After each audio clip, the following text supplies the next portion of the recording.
안녕하십니까, 조현식입니다. 책이 또 한 권 새로 나왔습니다. 빅체인지 코로나19 이후 미래 시나리오라는 책인데요. 코로나와 관련돼서 미래 사회가 어떻게 변화될지에 대해서 궁금하신 분들이 계시면 한번 사서 읽어보시면 좋겠다라는 생각이 들어집니다.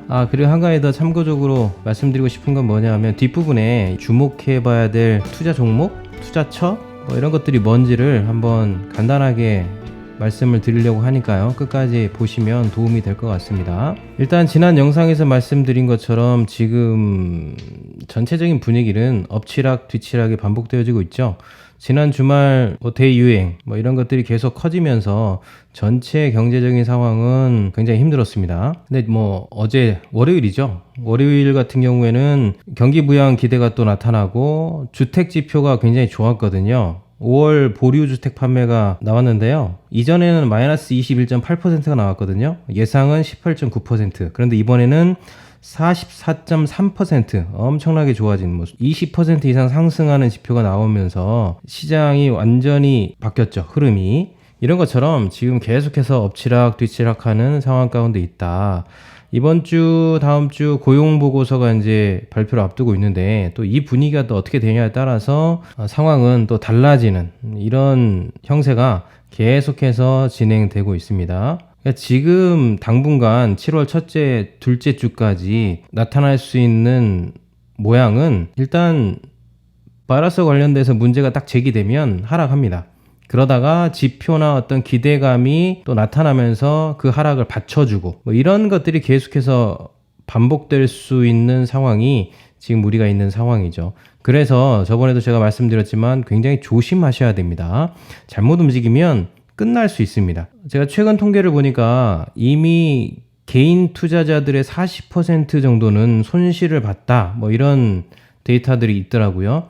말이 좋아 40%지 아마 더 되지 않을까요? 왜냐하면 마이너스 수익을 거두신 분도 계실 거고 거의 똔똔 제로에 가까운 이익을 거두신 분들, 또 이익은 거뒀으나 아주 미미하게 수익을 보신 분들이 있으니까 그분들까지 합치면 글쎄요, 한 50% 정도는 수익이 없다 이렇게 봐도 과언은 아닌 것 같습니다. 근데 이런 상황에서 앞으로 몇 주 정도 문제가 제기되고 수치가 받치는 형국이 계속 이어지면 잘못하면 이때 개인들의 손실폭은 더 커질 가능성이 있기 때문에 조심하셔야 되고요. 그래서 지금은 보수적으로 시장을 보시는 것이 합리적이다 이렇게 말씀드렸던 겁니다. 언제 이제 시장이 바뀔 가능성들이 있냐라고 했을 때 우리가 시그널로 봐야 될 건 뭐냐 하면 추가 경기 부양책이 시장에서 어떻게 작동하느냐 이게 굉장히 중요한 것 같아요.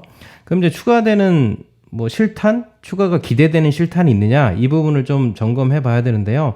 두 가지 생각하셔야 됩니다. 첫째, 지난 영상에서 말씀드렸던 것처럼 연준의 회사채 직접 매입 이 부분이 굉장히 중요하다. 이것이 계속 작동된다면 당분간 시장을 지탱할 만한 굉장히 큰 힘이 될 수 있다라는 겁니다. 그래서 자료를 살펴봤더니 실제적으로 연준이 직접적으로 회사채를 매입하는 것들을 하고 있습니다. 연준이 107년 만에 역사상 처음으로 직접 회사채를 사들이고 있다라고 발표를 했습니다. 지난 16일인데요. 86개 기업, 금액으로 얘기하면 4억 2,900만 달러, 우리 돈으로 5,100억 원 정도의 회사채를 사들였다 이렇게 발표를 했죠. 물론 이제 양으로 보면 그렇게 큰 건 아닙니다. 미미하죠. 특별히 우리가 주목해 봐야 될 건 뭐냐 하면 연준이 직접 회사채를 매입할 때 망하지 않을 기업들을 위주로 회사채를 매입했다는 사실을 좀 주목해 볼 필요성이 있어요. 그러니까 지금까지 5,100억 원 정도를 매입했으니까 앞으로도 망하지 않을 기업들을 선별적으로 계속해서 매입할 수 있는 가능성을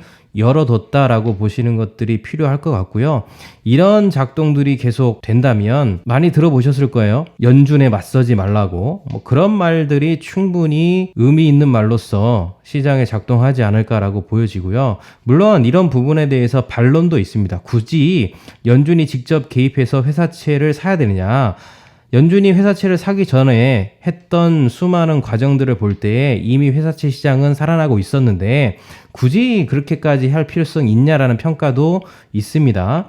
그러나 이제 파월은 뭐라고 얘기했냐면 약속을 지키겠다고 선언을 했거든요. 그럼 이제 왜 굳이 파월이 약속을 지키겠다고 선언을 하면서 이런 행보를 하느냐, 세 가지를 주목해야 되는데요. 첫째는 이건 이제 물증은 없고 심증인데 트럼프의 정치적 공세에 머리를 숙였을 가능성도 있다라는 거. 그렇게 된다면 트럼프가 수세에 몰릴수록 연준도 같은 입장에서 좀 더 시장을 활성화시킬 수 있는 정책적인 스탠스를 보일 수도 있다라는 거. 두 번째는 고용의 문제인데 연준이 회사채를 매입하고 회사를 살려주면서 고용의 문제, 구조조정의 문제를 막을 수 있다라는 가능성을 염두에 뒀을 것을 생각해 볼 수 있고요. 세 번째는 시장에 잘못된 신호를 주면 안 되니까 행여나 연준이 더 이상 시장에 개입하지 않는다, 아니면 약속을 지키지 않는다, 이런 잘못된 신호를 주게 되면 시장에 충격이 될 수 있는 가능성이 있기 때문에 그것들을 차단할 목적, 이것도 충분히 고려해 볼 수 있다라는 거죠. 그런 여러 가지 사건들을 봤을 때 연준이 회사채를 직접 매입하는 것은 의미가 있을 거고, 당연히 연준이 시장에 직접 개입한다는 신호가 작동하게 되면 문제가 있을 때마다 시장은 버텨낼 수 있는 힘을 갖게 된다. 게다가 추가적으로 연준이 국채를 계속 무제한으로 사들이겠다고 말하고 있으니까 충분히 수치적으로 기대해 볼 만한 상황들이다라는 거죠. 두 번째 이제 기대되는 실타는 정부 부양책입니다. 우리가 다 아는 것처럼 지금 트럼프 행정부는 수세에 몰리는 형국이죠. 올 초하고는 분위기가 완전히 바뀌었습니다. 이걸 이제 트럼프 대통령도 알고 있는 것 같아요. 그래서 지난달에 폭스뉴스하고 인터뷰를 하면서 추가 경기 부양책에 대해서 서두를 필요가 없다고 얘기했는데, 이번 달 22일이죠. 또 다른 기자와의 인터뷰에서는 추가 부양책을 할 거다, 아주 좋을 것이고 관대할 것이라고 생각을 바꿨습니다. 그 규모가 1, 2분기 때 얘기했던 거하고는 차원이 다른 규모로 바뀌고 있거든요. 그 금액이 3조 4,480억 달러입니다. 우리 돈으로 4,134조. 이게 이제 경기 부양책으로 나올 수 있는 마지막 카드라고 보는데 미 의회를 통과할 가능성이 높고요. 이 법안이 통과되어지게 되면 어떤 현상이 발생하냐 하면 미국인들이 1인당 1,200달러 정도를 수령할 수 있게 됩니다. 한 가족당 최대 3명까지. 엄청난 규모의 부양책이죠. 자, 그럼 이런 상황에서 우리가 좀 이제 관심을 가져봐야 될 게 뭐냐? 이게 중요하지 않습니까? 지금 관심을 가져보자는 얘기는 사란 얘기가 절대 아닙니다. 또 성급하게 또 들어가셨다가 물리지 마시고요. 지금부터 이런 상황이니까 관심 영역에 넣고 관찰해보자. 그리고 타이밍이 오면 각자의 상황에 맞춰서 진입하자는 거니까 여러분의 포트폴리오에 제가 말씀드린 것들을 좀 추가로 넣어두시고 보시면 좋을 것 같아요. 두 가지 정도의 관점에서 봤으면 좋겠는데요. 첫 번째는 은행 관련주입니다. 이건 좀 관심을 많이 가져보시면 좋을 것 같아요. 두 가지를 말씀드리고 싶은데, 하나는 뱅크 오브 아메리카, 또 하나는 FAS ETF입니다. 은행과 관련돼서 두 가지를 좀 참고해 보셨으면 좋겠는데, 지금 사라는 얘기 절대 아닙니다. 오해하지 않으셨으면 좋겠어요. 왜 이 두 가지를 이 타이밍에 봐야 되느냐? 일단 주의해야 될 것은 은행 스트레스 테스트가 지금 진행 중이거든요. 은행이 어떤 손실이 있는지 따져보는 것이 은행의 스트레스 테스트입니다. 은행이 지금 대출을 많이 해줬잖아요. 그래서 지금 은행의 부실 정도를 체크하고 충격 가능성을 대비하자는 측면에서 이야기가 나오고 있습니다. 그래서 지켜보자는 겁니다. 앞전에서 제가 말씀드렸던 것처럼 돈을 많이 쓰지 않습니까? 계속해서 돈을 퍼붓는데 이럴 경우에 충분히 은행의 충격의 가능성이 있으니 그 충격이 생겼을 때 놀라지 말고 미리 포트폴리오에 넣어서 지켜보면서 타이밍을 보면 훨씬 더 지혜로운 투자가 되지 않을까. 연준이 자본 유지 계획을 연말까지 제출하라고 통보를 했습니다. 게다가 3, 4분기 자사주 매입을 금지시키고요. 배당도 현 수준 이하로 할 것을 제한하면서 은행주들을 지금 압박하고 있거든요. 당연히 이제 은행주들은 고민이 클 텐데, 행여나 우리가 가는 길에 충격을 받게 되면 떨어지겠죠. 그러면 우리에게는 찬스다, 땡큐다. 그러니까 당연히 이제 지금 시점부터는 은행주에 대한 관심을 가져보는 것이 중요하겠죠. 두 번째로 우리가 관심 가져야 될 것은 항공주입니다. 연준이 회사채를 무제한으로 이제 매입하고 있지 않습니까? 직접 매입하기도 하고 ETF 형태로 매입하기도 하고, 어쨌든 시장에 주도적인 측면에서의 관심을 107년 만에 갖고 있는데 그 얘기는 무슨 얘기냐면 웬만한 기업들, 그러니까 살아남을 수 있는 기업들을 주목하는 게 좋은데 그런 측면에서 항공과 관련된 종목들도 관심을 가져야 되겠죠. 바이러스 사태가 터지면서 여행과 항공주들이 굉장히 어려웠지 않습니까? 지금도 어렵습니다.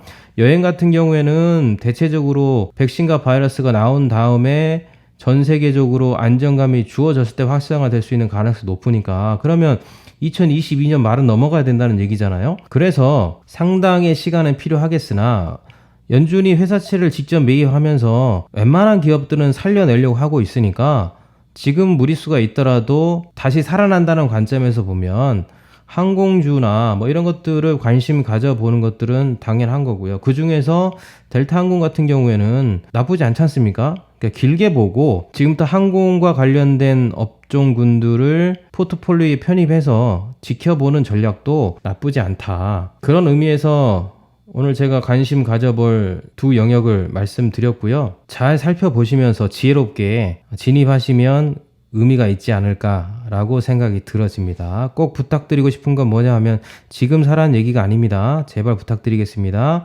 관찰하면서 상황을 보면서 시그널을 찾으면서 진입하면 이런 종목들도 괜찮다. 하여튼 오늘 여기까지 말씀드리도록 하고요. 다음번 영상에서 또 좋은 내용으로 말씀드리도록 하겠습니다. 감사합니다.